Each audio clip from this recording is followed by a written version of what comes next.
With SAFEA Logbook, when signing into your record keeper, you have the option to download the driver's work diary sheets as either an Excel file or a PDF file.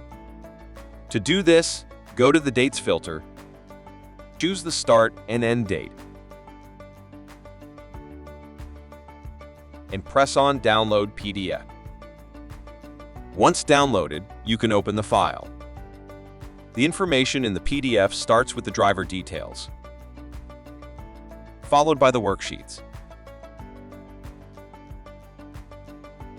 At the end of the file, the base, record location, and accreditation number are listed, followed by the work and rest switch details in a table format.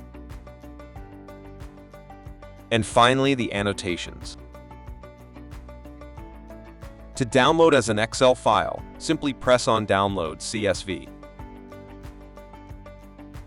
Once downloaded, the file will contain the driver information, vehicle changes if any, work and rest information, 2-up events, fatigue management option log, and authorized officer annotation.